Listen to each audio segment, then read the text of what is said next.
to be a good one, I think. Chapter 6. Rat-a-tat-tat.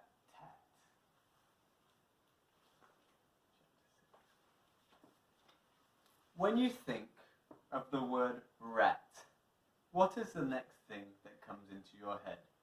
Rat, vermin. Rat, sewer. Rat, disease. Rat, bite. Rat, plague. Rat, catcher. Rat, a-tat-tat. Rats are the most unloved living things on the planet. We've got loved items. Kittens, puppies, bunnies, hamsters, gerbils, guinea pigs, baby elephants, koala bears, piglets, penguins, butterflies.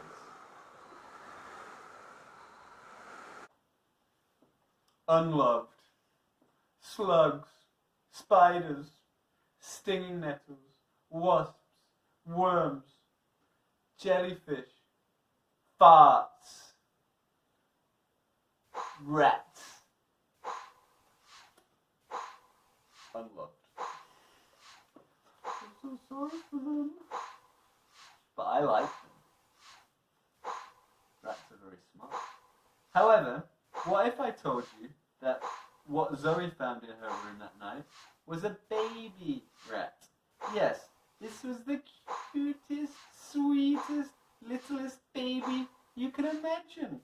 It was crouching in the corner of a room, nibbling on a dirty, hole-ridden sock, with a tiny pink twitching nose, furry ears, and huge, deep, hopeful eyes. This was a rat that could win a first prize in a vermin beauty pageant. This explained the mysterious droppings that Zoe had recently found in her room. It must have been this poor little mite. Well, it certainly wasn't me. Zoe had always thought she would be terrified if she ever saw a rat. Her stepmother even kept rat poison in the kitchen, as there was always talk of an infestation in the crumbling block of apartments. However, this rat didn't seem very terrifying. In fact, if anything, the rat appeared to be terrified of Zoe. When the floorboards creaked as she approached, it skirted the wall and hid under her bed. "Don't be scared," whispered Zoe. Slowly she put her hand under the bed to try and stroke the rat. It shivered in fear at first, its fur standing on end. "Shh, shh," said Zoe comfortingly. Little by little, the rat made its way through the garden of dust and dirt under Zoe's creaky little bed and approached her hand.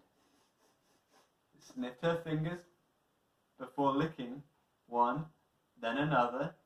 Sheila was too idle to cook, and Zoe was so starving she had stole a bag of her stepmother's dreaded prawn cocktail crisps for her dinner.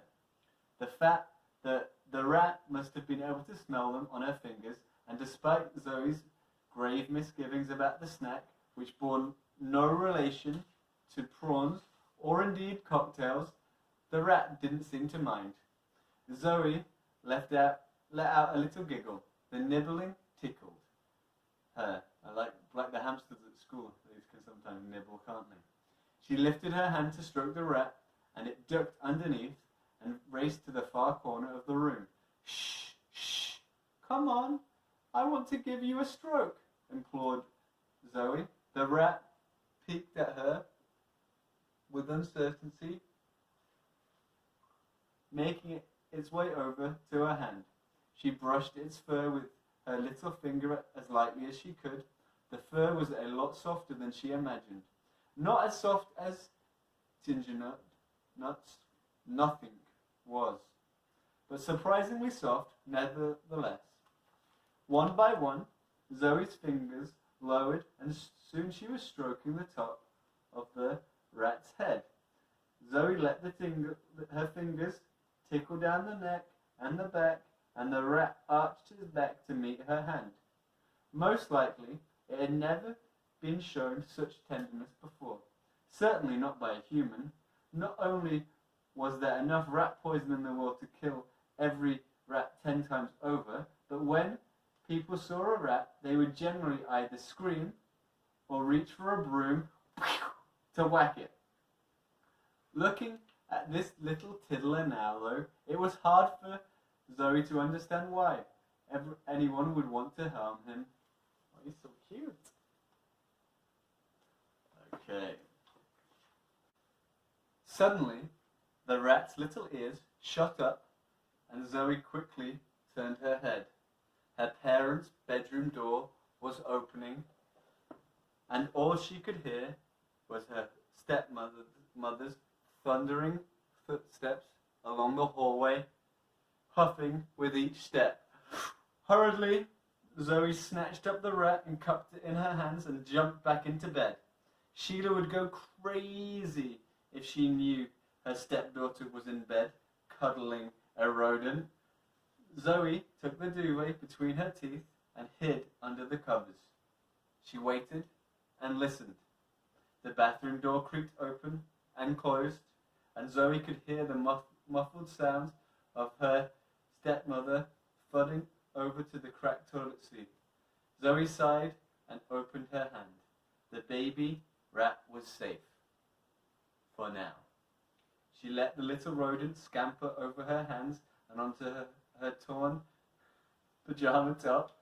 Kiss, kiss, kiss, kiss, kiss. She made a little kissing noise, just like the one she used to do with Ginger Nut, and just like that, like her hamster used to do, the rat approached her face.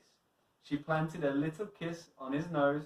She pushed a dent in the pillow next to her head and gently laid the rat down into it. It fitted perfectly, and soon she could hear it snoring very quietly next to her. If you've never heard a rat snoring before, this is what it sounds like.